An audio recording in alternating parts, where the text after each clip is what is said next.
Hey followers, this is Doug Kenney of Movie Maker Doug 55. I'm the author of The Amazing Comeback of an Autistic Spokesperson, my biggest success story. And today, Andy McPhee and I have an incredible guest with us. Her name is Angie, and she's going to share her life journey. Welcome, Angie. Hi, so nice to meet you. It's a pleasure to be here. Yeah, hi, Ange. Thanks for making time to do this.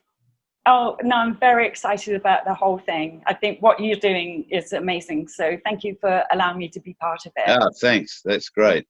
Well, Doug, away you go, captain of the ship. All righty. So, Angie, it's amazing what you're doing today. So I must ask you, what are you doing these days? These days, I'm an artist and a designer. I'm also, sorry, my brain is a little bit bad. I've got epilepsy. I teach boxing as well. Oh. Yes, I teach. Wow. Yeah, I know. I teach boxing and I'm an artist as well, because you have to kind of, I don't want to be an artist starving in the garret. So I always had to have a backup.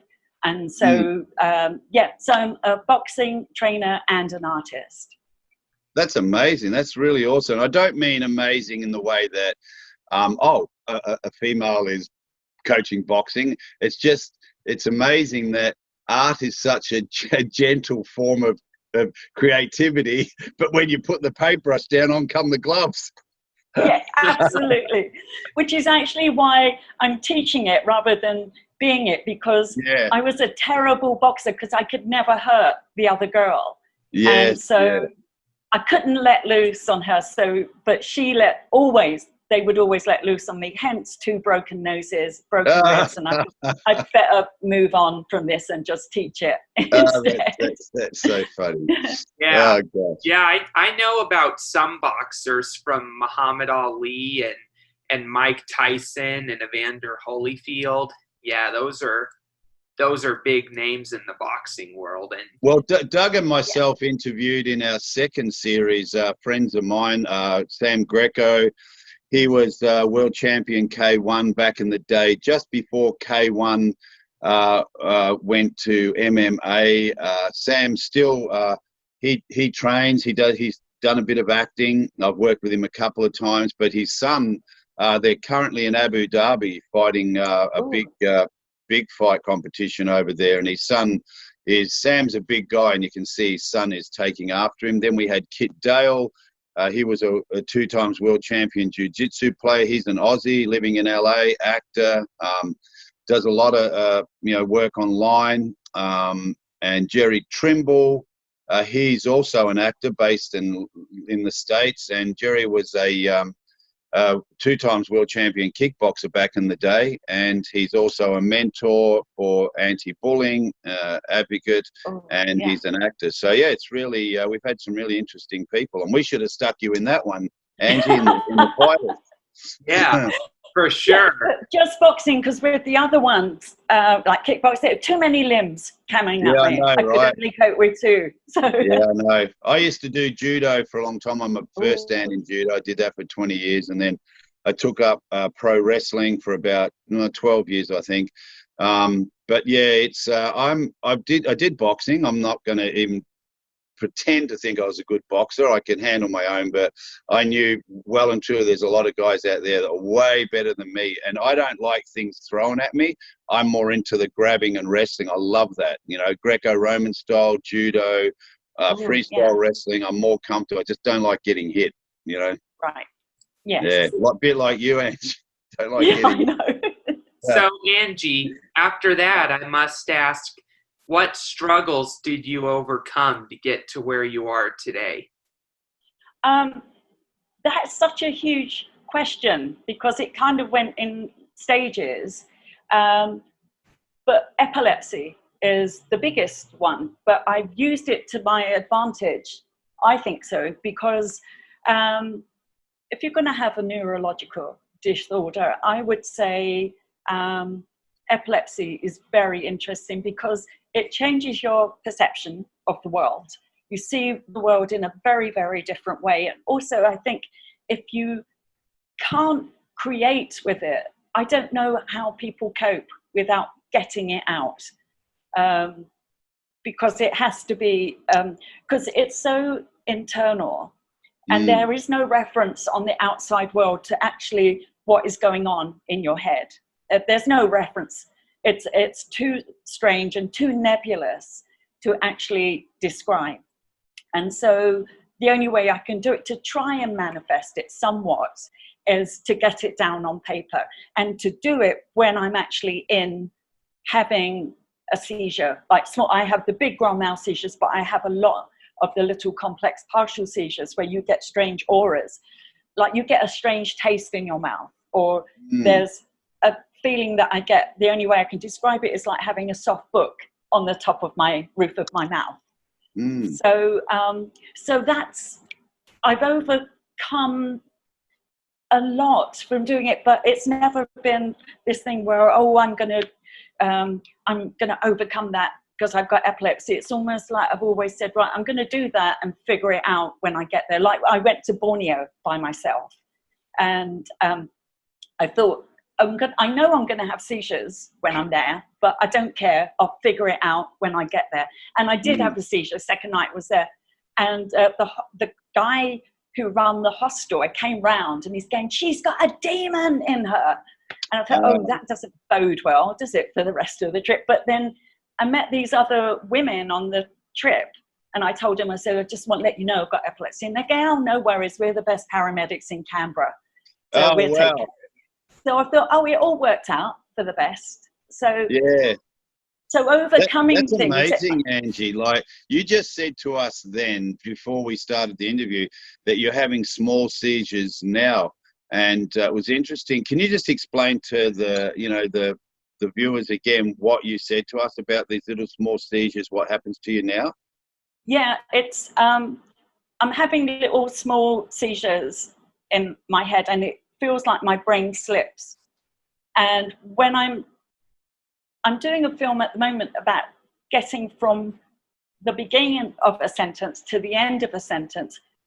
What goes in my head throughout that sentence is my brain goes down all of these rabbit holes.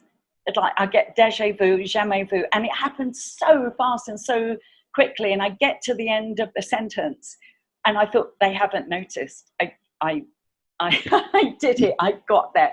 And there's a quote in Hamlet that says, "Time is out of joint," and that's the only way I can describe. When I heard that quote when I was watching Hamlet, I thought, that's it. Time is out of joint when I do it. So wow. That's the only way I can describe it. So I'm going to make a very short film of me just actually talking. Like the soundtrack will be a sentence, and wow. And the visuals would be like the jamais vu, the déjà vu, like the rabbit hole, and the fact that I got there and nobody noticed it. So it's wow. happening throughout this. That's but amazing. Like it's like, exhausting. Oh gosh! I mean, yeah, just listening to you say that, it's like we're having a conversation with you, but there's 6 million mice running on a wheel in your head, and they're all running in different directions. You know. Absolutely, and wow. It's very exhausting to try to appear normal. I think that's it's exhausting. You try and appear normal, and that's because if I'm not feeling well when I go out, I used to wear a t-shirt, now I wear a mask, and it says I have epilepsy, I'm allowed to do weird things, because sometimes I drop things or I stand and stare, and I have to stand back from the curb when I'm crossing the road, and I have to do strange things. So I thought at least it gives people some kind of heads up that I'm not drunk or on drugs or anything. I just want people to know I have epilepsy. Also, it starts a dialogue, because it's kind of, I put it on I've just sold, I sell a lot of stuff about epilepsy online, and a man just wrote to me and said that he bought the backpack that had that saying on it for his daughter. His daughter's a teenager and just developed epilepsy, and he bought that for her because he wanted people to start a dialogue with her friends at school, because she found it very difficult to talk to them about it.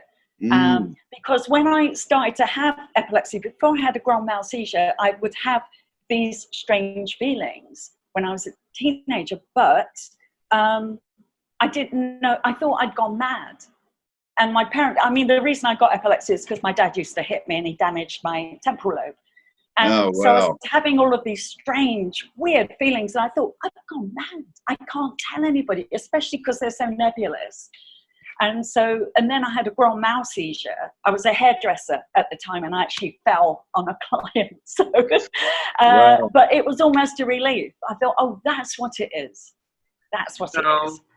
Just to get this straight, you said that that your seizures were partly caused by your dad hitting you? Yes. He used to, he used to hit me. And I am adopted. And they should never have adopted children. Never in a million years. They were very casual in their violence and very cruel in their violence. And look, Ange, just a question that might seem a little off kilter, but I just connected up. Is your boxing and learning to protect yourself anything to do with that? Yeah. One of the things, it's strange that you say that, actually, because my mother would always say, you're very frail. And she said, your legs look like two bits of string hanging off the bottom of your skirt.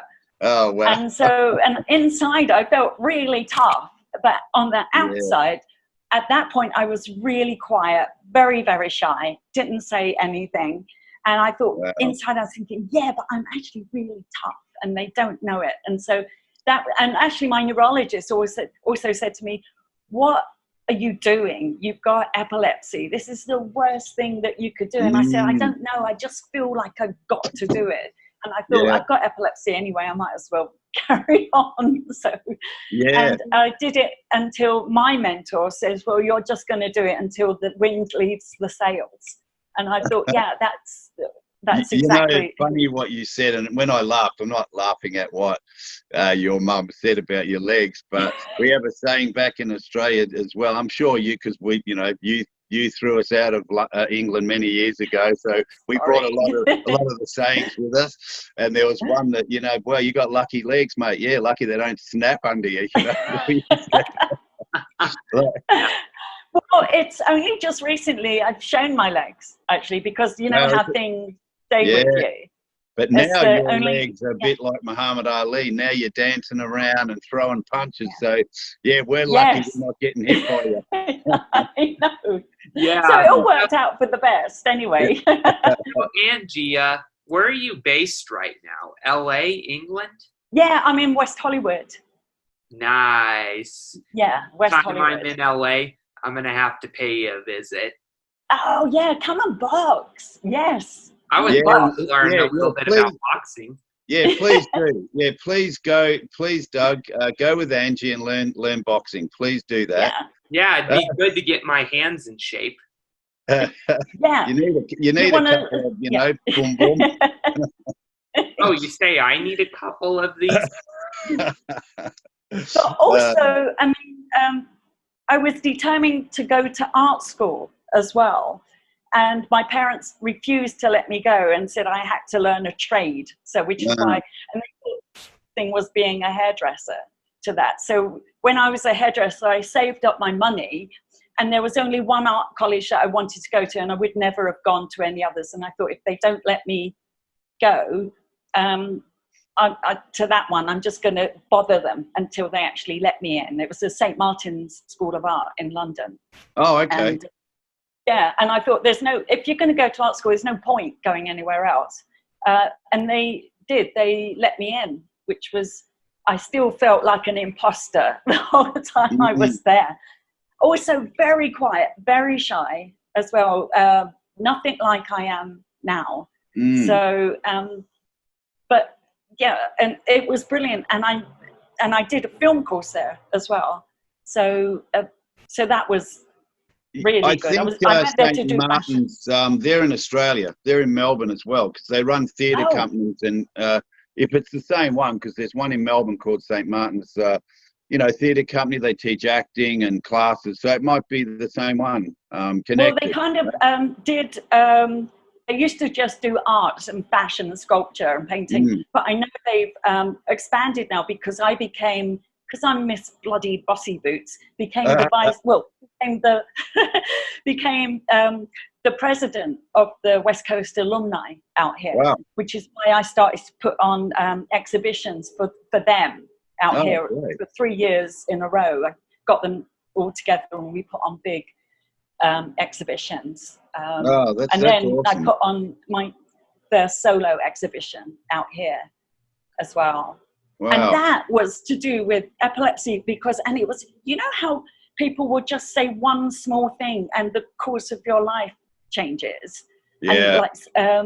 And so somebody a friend of mine in London, just as an aside, just said it would be fun. We went to art college and she said, we all need to keep in touch. Why don't we all do one self-image every single day and just send it to each other? So we keep in touch every day and it would make us do art every day. So I thought, that's brilliant. And so I started to do it. And you could do anything, like just a scribble or something, as long as you did something, we sent it to each other. And then because I'm a filmmaker, I started to put them on a film, almost like a flicker book. And then what I noticed was I could see a seizure coming. It was when you put them all together, the brevity and the colors I was using became darker and darker. And you could see it was almost like going into an abyss. And then you came out again from the other side. So I put them all together. And so it was 365 images. And then I put the other women's, there was 4 of us, I put some of their stuff together. And you could see one woman, she was going into this depression because she started very colorful drawings. And then again, hers, when you ran it really fast, some of them was just a scribble while she was under the bedclothes at night. And so it was this kind of roller coaster for both of us. So anyway, I put it all together again, Miss Bossy Boots. I put them all together and had an exhibition out here. So I had 365 prints and I just would run them all together, and that's it. Really, that's how I got my first solo exhibition. That's really interesting. So you're an artist then? Yes. First and foremost, I'm an artist. Yeah, I have a drawing style that I do to this day that I use, and it's different from most people's drawing styles. And good. A lot of people tell me I should be a children's book drawer because of it. Oh, yes. And why don't you? Yeah, I'm actually planning to write a children's book in the future, documenting some of the lessons I've learned from my rough spot a few years back. Oh, yes. Yeah, because people will be able to relate to that, definitely. Yes. And look, Angie, what you just said is what Doug's been, his journey obviously is dealing with high functioning autism, Asperger's. So all these things that life deals with us, whether it be something that, like, I never dealt with anger, so when you get to that point where you go, you've had enough, or you've got to change things or transform, you look for ways to learn about yourself. So that's how I led to, end up being like the coaching's expanded to people with disabilities, a mentor and supporting and things like this. So your story and Doug's story and other people's on here is exactly sort of what you just said about that's an amazing idea about setting those little daily posts. Like I get my clients to do that, but not in that way. I get them to just, I start them off walking, fitness, changing their diet, getting into the gym, even just for actors I'm coaching. And I'll tell you what, after a couple of months, you see people's whole persona change. So what you did with the accountability of the images, that's great, because you do get to see what's changing each day, Yes. And that's so great. What a fantastic idea. That's really, really good. Oh, absolutely. Because especially with the epilepsy, well, no, actually with this woman's depression, one woman, she said, I'm not drawing pictures of myself. I'm just going to draw pictures of teapots. And she said, you're not going to get anything out of me. You're not going to find out what's going on with me. What little she knew was that every teapot that she painted or drew was very apparent what was going on in her life that day, just with the colors or how much time she put into it. And like she's going, yeah, I'm just going to draw teapots. And I just thought the fact that you're only drawing teapots and don't want to draw yourself is huge as well. So that's that's great. Like just drawing teapots, and then you discover so much about yourself. And you know, and I guess, and with you expressing like all those journeys you had of the abusive parents, you know, and the hitting and your parents wanting you to do this, but everything sets itself up. It's a jigsaw puzzle, but as life goes on, all of a sudden, all these things that occur to us start to alter the way we are. You become an artist, you become a stand for people with epilepsy, you're teaching boxing, and everything is drawn back to all those little dots that join back to a young kid and what we experience. Like Doug's same journey, you know, being dealt his card with autism and not fitting in at school and being bullied, and some teacher just said to him, hey, you need to, you know, write. You love writing. So next thing, he's got 8 books and they're selling on Amazon many, many years later. So yeah, it's just having those people around you who can see something in you too. Oh, you know? That's so strange. I don't mean to interrupt, but you brought up something really, my life changed with a mentor, and it came out of something that quite dreadful happened. One night, I was married at the time. I had 3 seizures. Well, more than 3, actually. Wow. And my husband at the time didn't call an ambulance. And I was in a coma for 3 days. Holy cow. I know. He said, oh, I thought you were asleep for 3 days. So I came out of it, and I couldn't remember, and my brain was so scrambled, but I managed to get to the hospital, and it was a teaching hospital in London for neurological diseases. And I was in there for 6 weeks. And when I was in there, because once again, I was very quiet and shy, there was a consultant there who makes me feel physically sick, actually, when I think of him. And it was a new drug that apparently they said I'd volunteered for, which I didn't. And they gave it to me. And after 15 minutes, I thought, oh, that's not good. That's not good. Something happened in my brain. Wow. And I was in this complete panic. I suddenly thought, I don't know where time comes from. Is it the left or the right? And he came round the next day with all his acolytes. And he said, are you having weird existential thoughts? I said, yes, I am. He's going, oh, don't worry, they'll go. And they didn't at all. And it got worse and worse. And I was completely paralyzed by them for about 6 months. And they gave me a therapist there that I didn't know until later was actually relaying everything that I said in the sessions back to the consultant.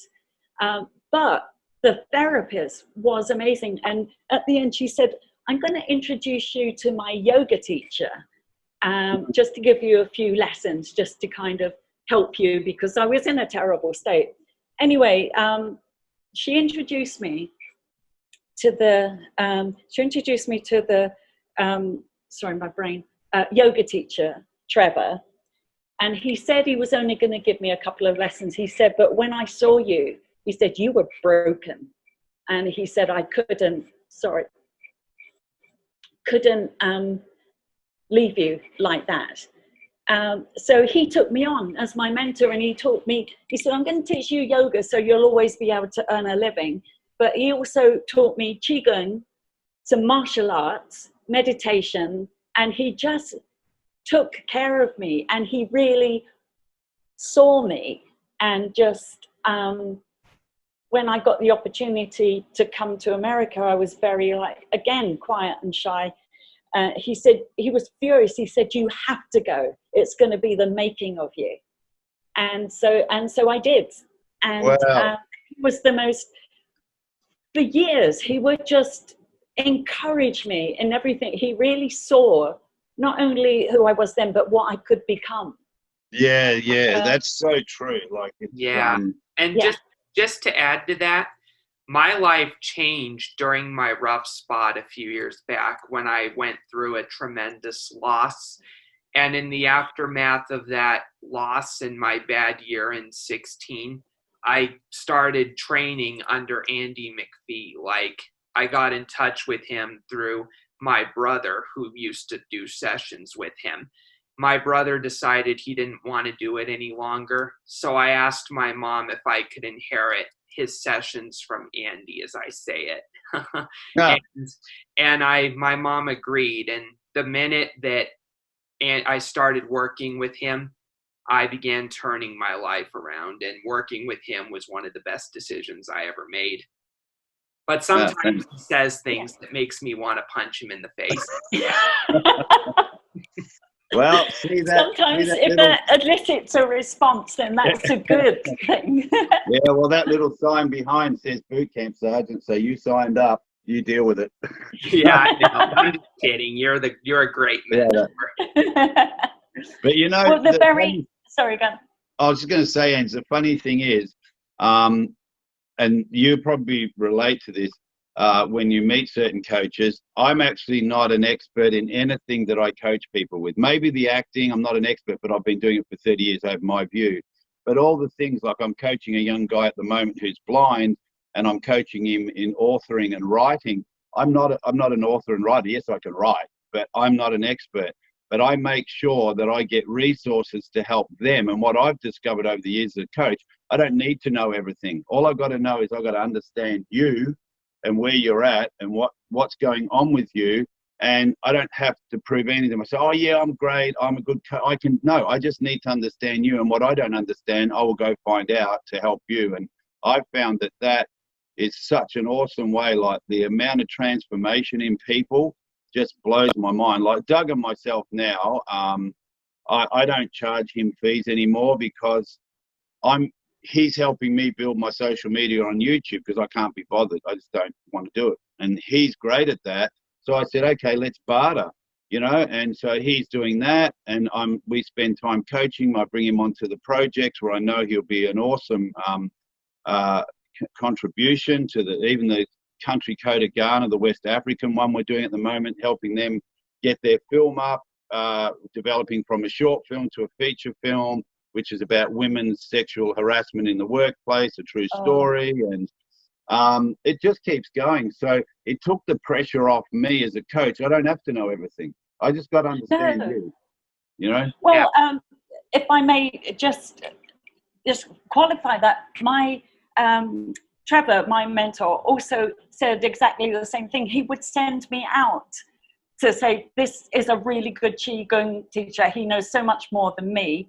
Go him." And he said, "Always find the very best of people and then go and see them." Because he also said, "I don't know everything, but these people do. So you need to go and get the best of them as well." So like you say, Andy, you're the best kind of mentor because you say, "This is my limit, but I can see something in you that can be bigger than that." So brilliant. You're amazing, Andy. You really, really are. Yeah, for sure. And I just want to say that being a part of Country Code of Ghana has been an absolute privilege to me.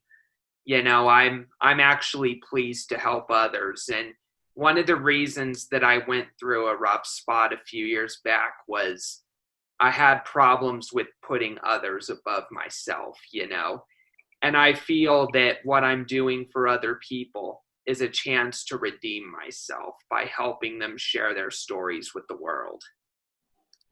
That's amazing. That is, and thanks, Ange, for those kind words. But and I just think all of us going to contribute to other people. And Doug, just quickly share, if you're allowed to, what your mum shared with me the other day about this future training, you becoming a mentor and coach. Yeah, I'm going through a little bit of a course right now at a university. I'm taking college courses at the moment, but I'm just about to complete my studies and get an associate's degree. And, Wow. it's really incredible. A few years back when I graduated from high school, I didn't graduate on the best of notes because certain staff members at my school they couldn't picture me being a success after high school, and what happened was I've proven a lot of people wrong on so many levels. Like I'm just about to get my associate's degree in college. Oh, wow, that's amazing. Yeah, and I'm doing so much good for other people at the moment that my mom has suggested that maybe I pursue a career as an autistic life coach and mentor for people. That is fantastic. That is the best. Yes. I feel like You'd be brilliant. Yeah, and I really believe from thinking about it that that's probably what God has planned for me. Yes. And so when I'm done with my associates, I'm going to pursue a license for it, because you have to have a license, a certification. And I really think I can do it. Oh, God, I think that's without a doubt. Of course you can. There's nothing you can't do if you want to do it. You'll find a way. But why wouldn't you? The fact that that's even What was that? No, sorry, Ange, go on. Oh, I was just going to say, there's nothing you can't do on this planet. Look, I've got a pink shirt on now, and I'm heading out my door because I have a meeting at 2:30. So with digital, we can do whatever. Yeah. Oh, Doug, I think that's brilliant of you. I think it's absolutely brilliant. You're going to be superb at that. Yeah. You really, really are. Wow. That's so impressive. I plan to be super about it. All righty. I think the point that Andy is trying to make is that we've probably run out of time. So. Oh no, that's all right, mate. I've got to go to my other meeting, but that's the part of being authentic. Nothing has to be perfect,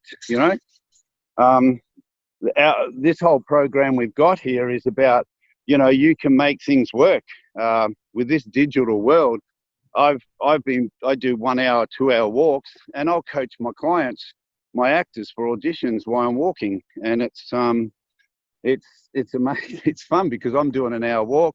We're running through scenes. I'm reading them off my phone and coaching them, and it's awesome. I love it. Yeah, for sure.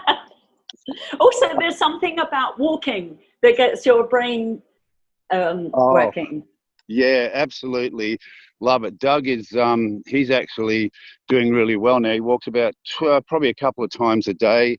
He's knocking the time down. So he's say doing 30-minute walk. And now I think what are you up to now, Doug? Is it down to 20, 25 minutes now? It's 24. Oh, great. Because awesome. you have a dog as well, don't you, Doug? Do you take your dog with you? Do you have a dog? That's what I thought. Yeah, I do have a dog named Bunny. Oh. What kind of dog? Cool. She's a pit bull, but she's a very good dog. Like, Bunny is really a blessing that I've gotten this year when I adopted her. Like, it's brilliant. her almost like she's a child of mine. That's great. Well, hey, look, guys, we have run out of time. Okay. But Ange, we want to get you back on because there's a lot more of your story that we'd love to hear, because it's really, really inspiring. And I think definitely for people who are dealing with, possibly epilepsy or whatever they're dealing with. I want to get more into this, what you're talking about, this accountability of posting these different images. That's just something I'd really love to go into a bit more, Oh, no, I'd love to talk, because I found it so more than helpful, actually. It was, amazing. Well, look, Ange, and also just let everybody know, we interviewed Steve Spiro, that amazing guy who's doing so much for pets, so much for animals, dogs, rescue. What an amazing guy. And I met him through Ange, so And me and Ange met in Uber. There you go. Yes, See, meet people. I know. Isn't that bizarre? Yeah. As soon as I met Andy, I thought, oh, he's special. There's something about this guy. Oh, thanks. And until I turned around, you saw the face and went, oh, what was I thinking? I must have been having some unusual thoughts. Yeah. All right. But you had an energy when I got into your car. I just thought, oh yeah, this guy he's vibrating at a higher level than most people. So. Yeah, well, that's how we connect up with wonderful people like you and Doug, and it just, hopefully we leave something with somebody else, that watches these. So, well, look, Ange, I really appreciate you, and I definitely, we want to get you back on. I said I'm speaking for Doug, but I'm pretty sure he's thinking exactly the same, Yeah, I am. We got to bring you back on the program, and we will do. Oh, thank you. I hope I didn't talk too much. I tend to, I wanted you to keep on talking. Yeah, but you don't talk as much as Andy does. See, this is what I have to put up with, Ange. Right? But everything that Andy says is pure gold. So that's all right. I agree with you. Nothing is extraneous. Well, I tell you what, it's pretty warm out here today. So that image you've got, Doug, I feel like I'm actually walking in that day. Yeah, Arches was hot that day. But yeah, anyway, I want to thank you guys for appearing on the program. Thank you for having me. No problem. Yeah, thanks for coming on, Angie. And thank you, Andy, for being such a great mentor and drill sergeant. Yes. Thanks, mate. You're a champion. Bye, Andy. Yeah, thanks, Ange. Take care. Love you. Love you.